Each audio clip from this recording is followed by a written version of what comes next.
The secret leader of the Bloodline, who is controlling Solo Sikoa, leaked the best and worst of WWE RAW. Liv Morgan needs to stop her ridiculous gimmick. There's a big problem with the Judgment Day on Raw. Randy Orton says it's nice having Vince McMahon out of WWE. The LWO is very disappointing. WWE is set to make a major Cody Rhodes announcement this week, and more. Let's dive right in. The best and worst of WWE RAW. Tonight's episode of WWE RAW was all about the Judgment Day. There was more focus than ever on the group's shenanigans.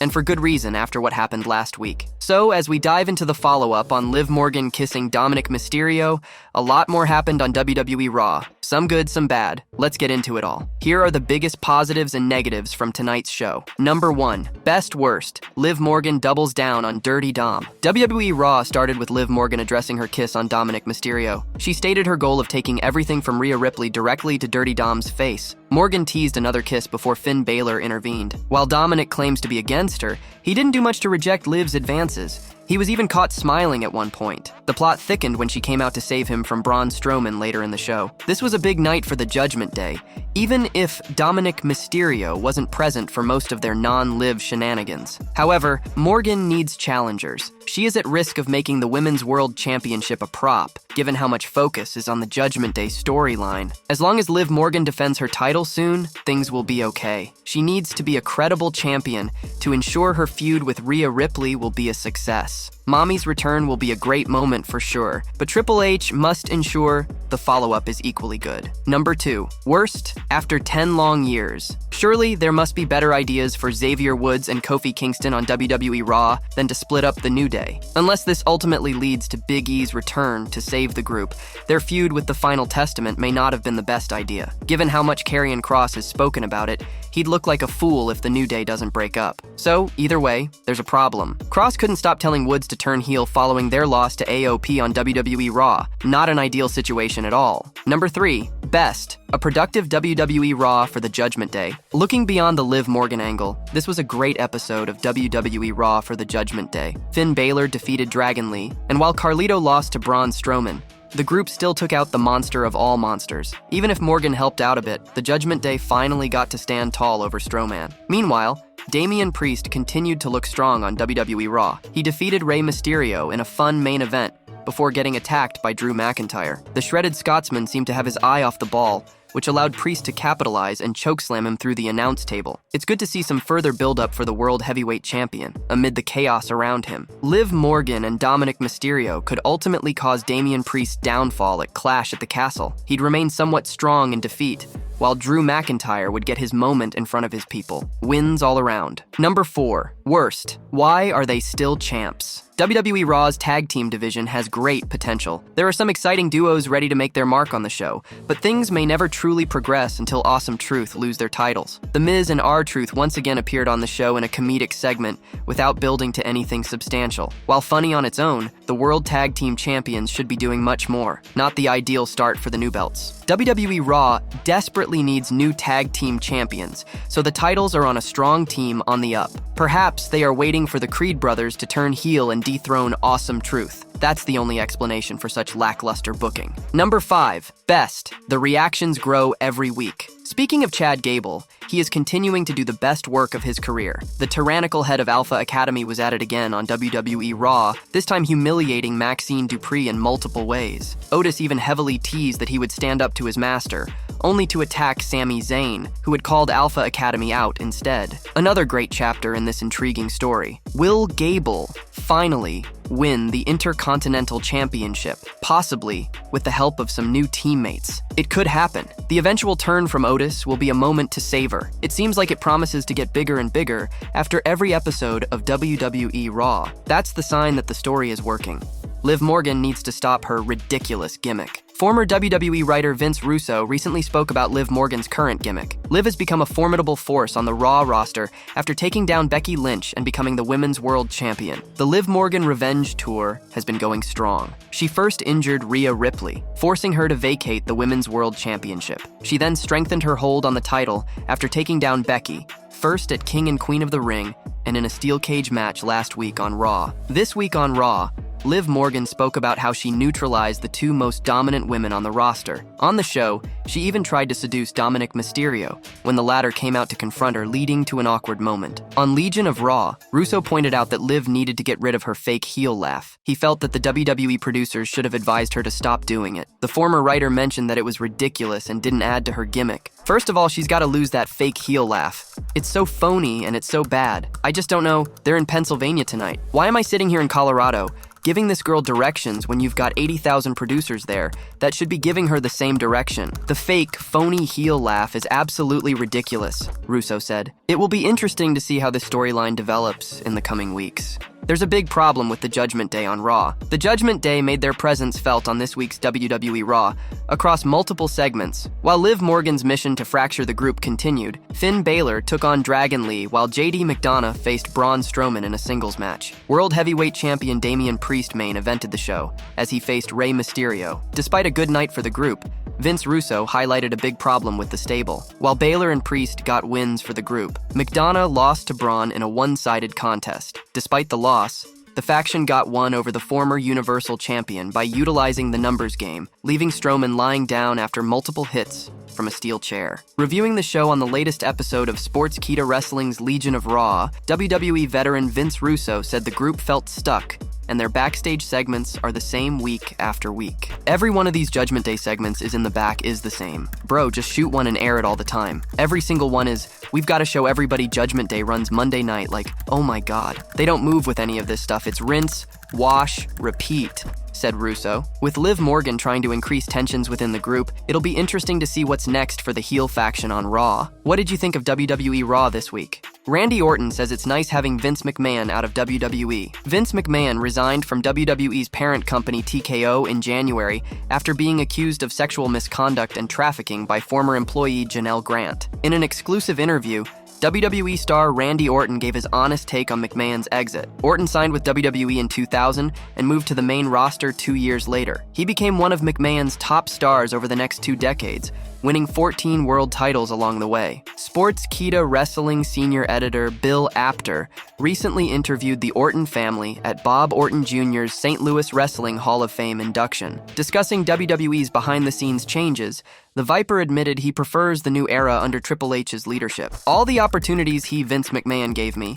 it's nice having him out of there, and it's nice having his son-in-law Triple H running the game. Nick Khan's great. Everybody in TKO that's come in, stepped in, they seem to get it, and it's just a different era, Orton said. The 44-year-old struggled to get time off during McMahon's regime because of how his former boss conducted business. These days, he thinks Triple H and TKO have a better understanding of how to treat staff. I think the way that they care for talent nowadays and make sure that talent's good, and if they need a little bit of a break, we're only human. They get it most of the time, Orton continued. Earlier in the interview, Randy Orton made it clear he appreciates Vince McMahon for giving him a chance to succeed at the highest level in WWE. The SmackDown star also explained how McMahon did not take family occasions into account when certain events clashed with WWE's busy calendar. Off the top of my head, listen, I love Vince, he gave me so many opportunities, but I think it was kind of time for him to move on. It's unfortunate that it happened in the way that it happened, but it's nice having people in charge of me that understand how important it is for you to be home for birthdays, and home for Thanksgiving, and home for Christmas. Vince McMahon had Raw on Monday Night Live. He doesn't care if you had kids, Orton said. Orton's final match of the Vince McMahon era came in May 2022 when he and Matt Riddle lost a tag title unification match against the Usos. The former Evolution member then underwent back surgery before returning 18 months later, by which point Triple H had taken over creative responsibilities. What do you make of WWE's behind-the-scenes changes? Randy Orton on his retirement. Randy Orton returned to WWE in-ring action in November 2023 after a serious injury led to concerns he might never wrestle again. In an exclusive interview, the SmackDown star revealed he would likely have transitioned into a behind-the-scenes role if his wrestling career ended. Orton underwent back surgery after taking a break from the ring in May 2022. Doctors advised the 14-time world champion to retire, but he was able to return after seeking guidance from professionals who previously worked with MMA fighters. On the same interview, Orton discussing what would have happened if he retired, the Viper made it clear he would not have left WWE. I would have been involved in some way, shape, or form with the WWE. I think, gosh, I might be wrong, but I might be the only guy that's only ever wrestled for one company his entire career. I could be wrong. so I don't see any reason why I gotta leave. I see being a part of the WWE family from here on out, Orton said. Many fans and critics view Randy Orton as one of the most talented wrestlers of his generation. Former WCW executive Eric Bischoff recently claimed the veteran WWE star is even better than two-time Hall of Famer Shawn Michaels. Orton added that he would likely have trained wrestlers or produced matches if he retired. And if I wouldn't have been able to go back to wrestling, I would have been a coach, trained, done something, maybe an on-the-road producer. What are your thoughts on Randy Orton's possible post-wrestling career? The LWO is very disappointing. Latino World Order has been having a decent run on WWE's main roster since Rey Mysterio revived the group. Recently, Conan expressed his disappointment at the faction's booking on Monday Night Raw. Last year, Santos Escobar betrayed Rey Mysterio and feuded with the latter for a while, alongside Legado del Fantasma on Friday Night SmackDown. After the feud ended, Carlito turned on Mysterio, and the faction moved to Monday Night Raw during the annual WWE Draft. Speaking on Keepin' It 100, Conan spoke about the ongoing feud between Carlito and Rey Mysterio on WWE Raw. The veteran was disappointed with the storyline and booking, and felt both stars and the stable had stagnated. Bro, I'm just disappointed. I just feel that the LWO feud is stagnant. Rey Mysterio and Carlito are stagnant. Everybody there is kind of stagnant, Conan said. The Latino World Order made their mark on Friday Night SmackDown after Rey Mysterio brought the United States Championship to the group. Unfortunately, it didn't last long, as Mysterio lost the title to Logan Paul and went on a hiatus due to a knee injury. Upon his return, the WWE Hall of Famer put the band back together to go up against Santos Escobar and the Legado del Fantasma. Later, they ended the feud at WrestleMania XL and moved to Monday Night Raw with Carlito. However, Carlito later turned on LWO after he was revealed as the mystery attacker of Dragon Lee ahead of the show of shows. The former United States champion later approached the Judgment Day to seek protection from his former stablemates. Lately, the two factions have been feuding on Raw, as the Latino World Order wants to get revenge on Carlito. The Judgment Day's Finn Balor defeated LWO's Dragon Lee in a one-on-one match on the latest episode of the flagship show. Later on Monday Night Raw, Rey Mysterio faced World Heavyweight Champion Damian Priest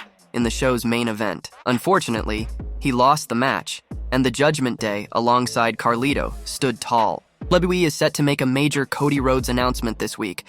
The latest report suggests that WWE is set to make a major announcement related to Cody Rhodes on this week's episode of Friday Night SmackDown. On last week's edition of the Blue Brand, AJ Styles came out to address the crowd after SmackDown general manager Nick Aldis refused him a rematch against Cody Rhodes. Styles made everyone believe he was considering retiring from in-ring competition and called Rhodes out to hand over the mantle. However, the Phenomenal One pulled off something similar to Mark Henry's 2013 fake retirement promo with John Cena. The former United States champion brutally attacked the American Nightmare before the show went off the air. According to the latest report by Dave Meltzer of Wrestling Observer Radio, WWE plans to announce a rematch between AJ Styles and Cody Rhodes for Clash at the Castle Premium Live event on this week's edition of Friday Night SmackDown. So that's going to be on the pay-per-view Clash at the Castle, which I presume that they'll announce on Friday. I mean, you could see the angle. I wasn't sure which pay-per-view it would be on because they might have held it off for the Toronto show because Toronto needs a big match, but I was told that it's going to be on this one coming up,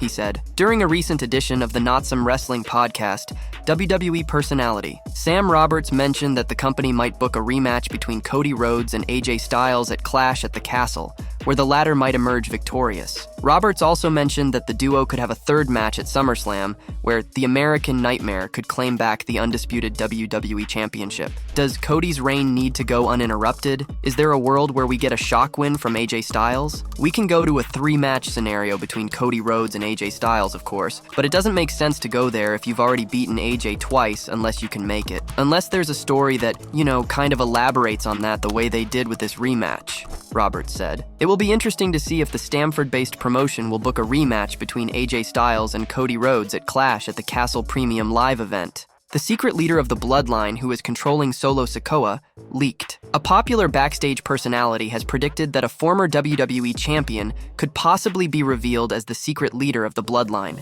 Sam Roberts believes there's a chance Solo Sikoa might be under the control of The Rock. The final boss became a regular on WWE TV ahead of WrestleMania 40, where he sided with Roman Reigns during the latter's feud with Cody Rhodes. However, both The Rock and Reigns have been away since Mania, with Solo Sikoa recruiting Tama Tonga and Tonga Loa as part of the stable after kicking out Jimmy Uso. With hints of dissension between the tribal chief and the Enforcer, the saga has taken an interesting direction that has riveted the viewers. In the latest episode of the Not Some Wrestling podcast, Sam Roberts pitched an interesting scenario where The Rock could be revealed as the secret leader of the Bloodline. The WWE backstage personality explained that recruiting Tama Tonga and Tonga Loa could have also been the final boss's decision. Is this a scenario where The Rock is in charge of the Bloodline? The Rock being an offshoot, the Maivia side of the Bloodline. Maybe The Rock is more welcoming to an offshoot, the Tongans, the Haku side of the Bloodline. Is Solo working with The Rock? Sam Roberts said. A few days ago, on his Keepin' It 100 podcast, Conan explained that he wasn't excited by the idea of seeing The Rock join the new version of the Bloodline. The WCW veteran claimed that,